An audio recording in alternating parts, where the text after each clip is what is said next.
Welcome once again to Energy Literacy Training, module number 7. Energy as a problem, energy as a solution.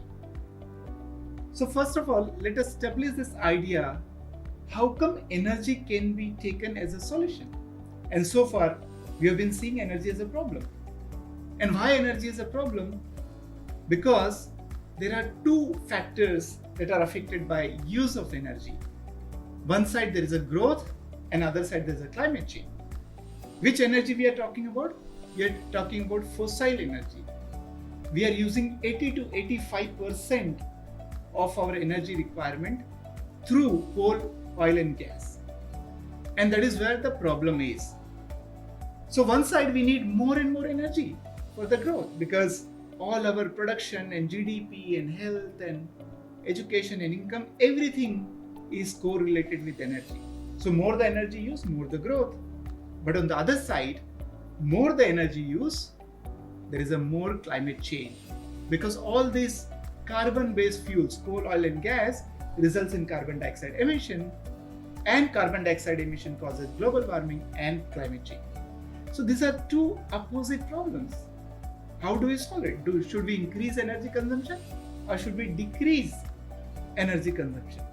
And that's a big contradiction the world is facing today, and nobody knows how to solve this.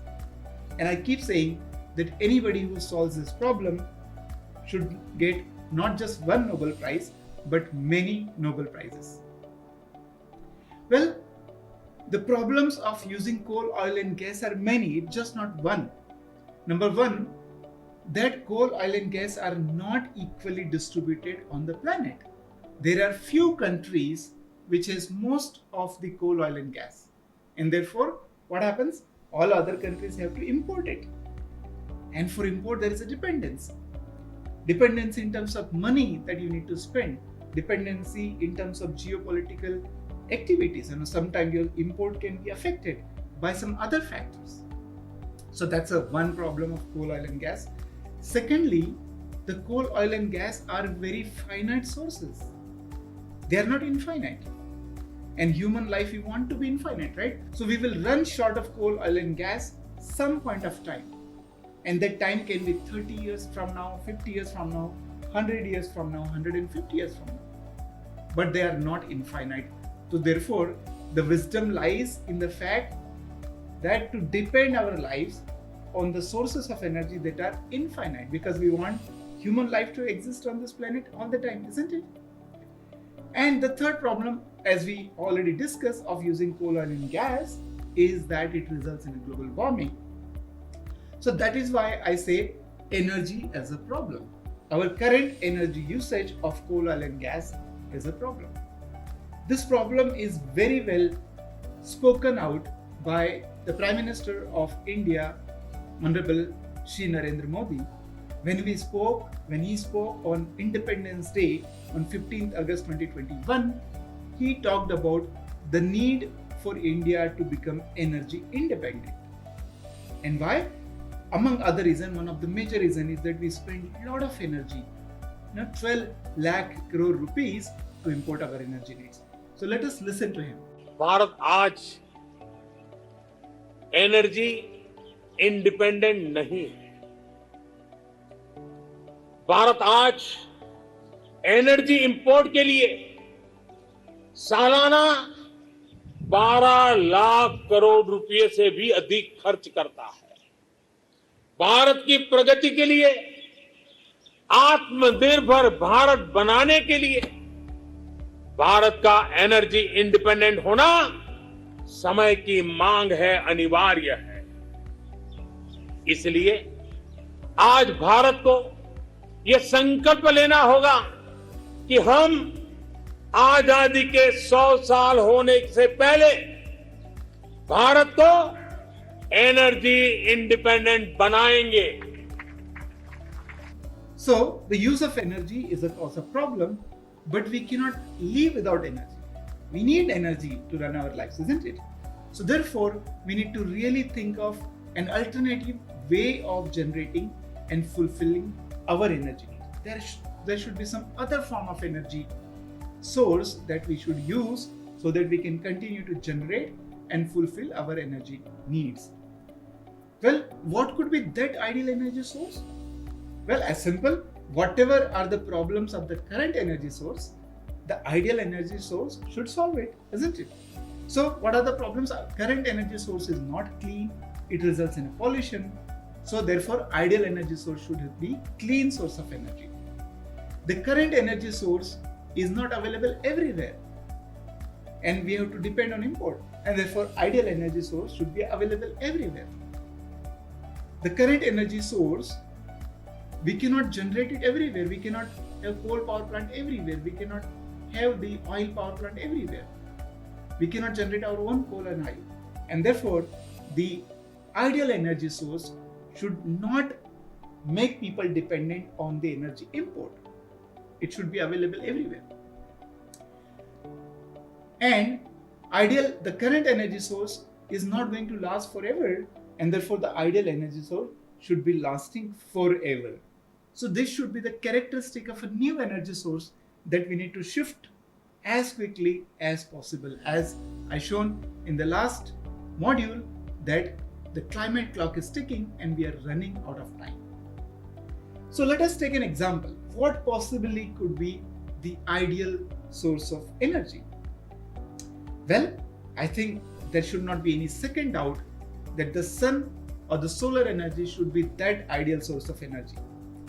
The solar energy has been there for millions and millions of years, and the sun is also going to be there for millions and millions of years. Therefore, nothing can be better than the solar energy. By the way, all other form of energy, the wind energy, the biomass energy, all are derived from solar energy itself. So the sun energy is the mother energy from which all other sources are derived, and therefore the solar energy is the best source of energy. Well, the question then comes in, is it really possible that we can fulfill all our energy needs using solar energy? Is it really going to be cost effective? Answer is definitely yes. Personally, I have done my PhD in solar energy 2 decades back, and I can tell you very confidently that there has been enormous progress in the solar energy technology. Solar energy technologies have become very advanced, very efficient, and also very cheap.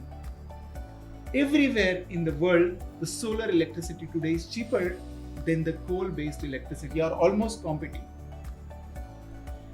And the next question is it really possible that we can fulfill all our energy needs, cooking needs, lighting needs, fan needs, transportation needs with solar energy? Answer is yes. It is very much possible today. We can put big power plants, 500 megawatt, 1000 megawatts. So therefore, small needs can also be fulfilled using solar energy. So, but I want to warn people about using solar energy. And why such a warning? Because if our approach of using solar energy is not right, we may not get the most benefit of using solar energy. We have to have the right approach of using it. And why I'm saying right approach? Because every country is just not facing a problem of energy generation, but we also face problem of job creation. We also face problem of rural economy development. We also face problem of economic empowerment of women. We also face problem of energy import. So there are so many other problems. Can we use solar energy to solve all this problem with the right approach? And that's a very important aspect of using solar energy. Otherwise, as the modern humans do, we solve one problem and we create two problems, isn't it? Look at last 30-40 years of history. We are solving one problem and creating more problems. There is more violence, there is more depression, there is a problem of water pollution, air pollution, soil pollution, forest degradation. There are really more and more problems that we are creating by our approach. So let us use solar energy with the right approach. Well, what should be that right approach of using solar energy? And for simple thing, let me ask the question and you will answer yourself, what should be the right approach? Well, first of all, our energy needs are everywhere, isn't it? People are everywhere, so the energy needs are everywhere. And solar energy is also available everywhere. And we can skill people to generate and fulfill energy everywhere.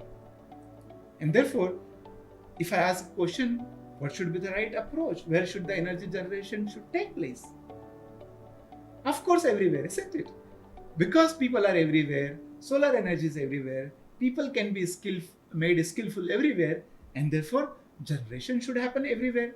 Why should we centralize our production and then use all kind of complicated infrastructure of transporting, using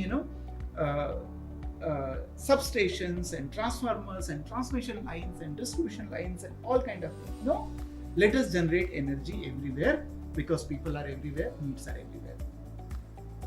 So therefore, the approach should be a locally generating and consuming energy should be the most ideal way. Just generate wherever you are, wherever the need is. That is the most ideal way. And father of the nation, Mahatma Gandhi, spoke about the Gram Swaraj. He mentioned that our villages needs to be self-sufficient, self-governed in all aspects. And when we become self-sufficient and self-governed, it becomes Gram Swaraj or village Swaraj. And therefore, when we apply this idea of generating and fulfilling our own energy needs without depending on somebody else, it becomes energy Swaraj. So self-governance, self-generation of energy is energy Swaraj. And this model can be used by every country on this planet. It's not about India. This is universal now. So what is energy Swaraj? Energy by locals, for locals, using local resources. Let us use local energy, which can be a solar energy, biomass, wind energy. Let us use local resources, solar, biomass, wind. Let us use local people, so that they themselves are involved in generating and maintaining energy solution. And for whom we should generate this energy? For local people. So everything becomes localized, and that's the beauty of energy Swaraj.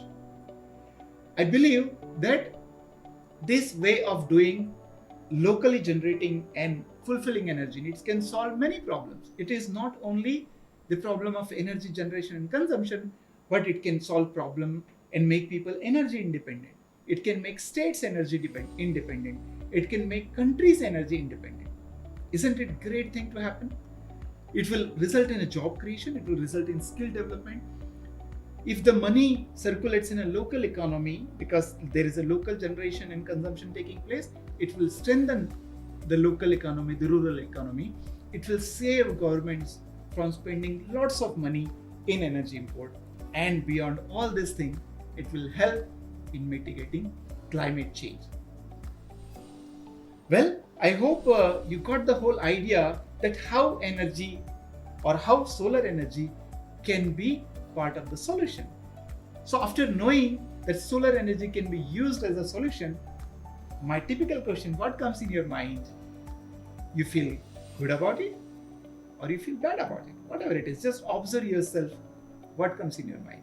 Isn't it wonderful to have solar energy as a solution to not one problem of climate change, but a solution to many problems of job creation, skill development, economic development in a rural area. All those things can be achieved if we use solar energy in the right approach